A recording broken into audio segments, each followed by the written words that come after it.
to be me.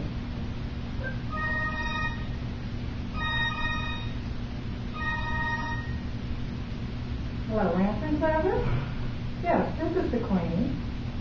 Yes, I'm in a very important meeting, and I am not going to be available. Yes, you're going to need to hold all my calls. Yes, yes, yes. If you did not get that call, and you did not follow along, I am the Queen. Of course, that is my nickname. My real name is Libby Northcraft. And let me spell that last name for you, because it is often mispronunciated by people, and it's often misspelled as Northcroft. That is a German name. However, I was born in a little small town in West Virginia. I am one of 6 sisters. And my mother and father both were coal miners. So I guess you would think of me as being a coal miner's daughter.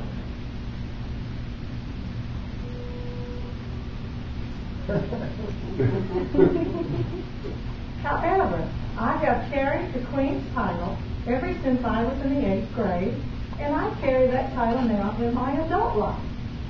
Therefore, coal miner's daughter, I think not. And let me tell you something. I'm going to tell you a secret. And you like secrets, I know. But don't tell anyone. And I believe in sharing. Don't you? I'm going to leave that title to my other 5 sisters, and they can fight over that. When I was in the 8th grade, I was nominated Queen of my class. I was second runner-up in the Miss West Virginia wheelchair pageant. When I was in the 11th grade, I was the homecoming queen. I am known as the Queen of my church. At my work, my coworkers call me the warden behind my back. However, they gave me this diamond-studded pin, and they call me the Queen at work. And no matter how you turn it, no matter how you look at it, it still says Queen. I write poetry for a living, and my pen name and my signature name is Queen. My family call me the Queen because they say I'm so loving and I'm so generous to them. My friends call me the Queen because they say that I have a heart of gold, and they say that they love me so much. I have generously accepted this title and graciously have. At a party last year of 300 people, they gave me this castle. And they gave me this crown. And they placed it up on my head. And I wear it with honor. Among the other honors, I also have the privilege of not working one job, but I work 3. I worked 27 years in the medical field, and I worked from the range of working from a medical office, a manager, a supervisor, an MOA, a receptionist. I also worked as a trainer. I worked 18 years in the customer service center field. I worked from the diversity working with the fire department, police department. I work in all aspects of individuals. I have 5 years working in the employment specialist. I work with people in job coaching, job follow-ons, and job seeking skills. If you ask me if I've done it, I probably have. If you ask me what my degree is, I would probably say it's sociology, but it's in accounting. When most people ask me, do I sleep? I say, what is sleep? Is that something that you eat?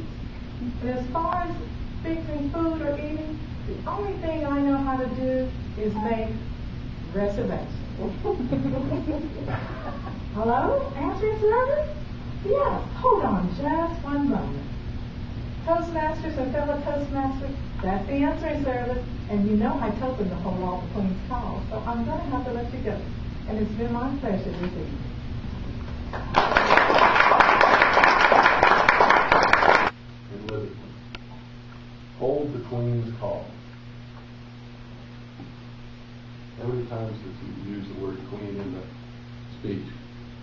several times she wore it even. She wore it, she acted it, she was the queen.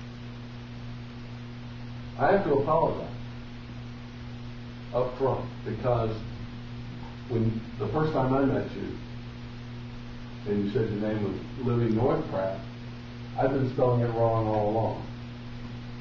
I apologize. I could have sworn that hearing craft, it was with an A. And I'm glad that you brought that out.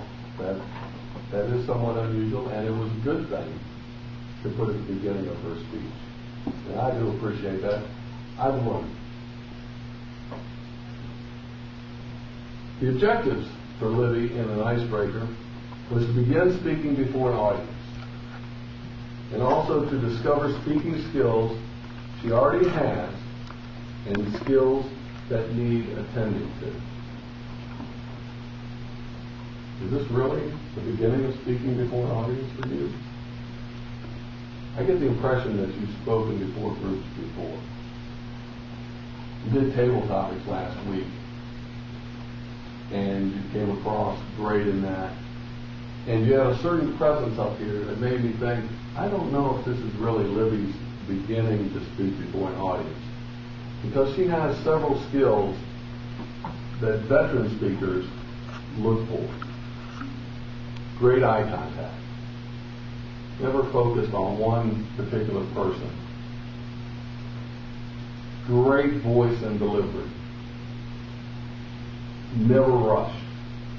Because that can be a problem in speaking, is that you'll speak too fast and get ahead of yourself. Her pauses were naturally placed. Her pitch is effective. The only thing I can say is maybe try to work ways of varying the pitch. That way you maintain that attention that you've already gotten from your audience. It's not that your pitch is off or it's bad. It's something that I think will improve a great delivery that you already have. She used props, which I thought was great. However, one prop, which was good in her beginning and her ending, was the use of the phone. And unfortunately, although she prepped it and had it ringing at the beginning and used it, she did forget to turn it off at the end. But I think I'm impugning myself to really come up with things that really need improving. But because overall, I think she has a number of skills that will only get better with time. Thank you very much.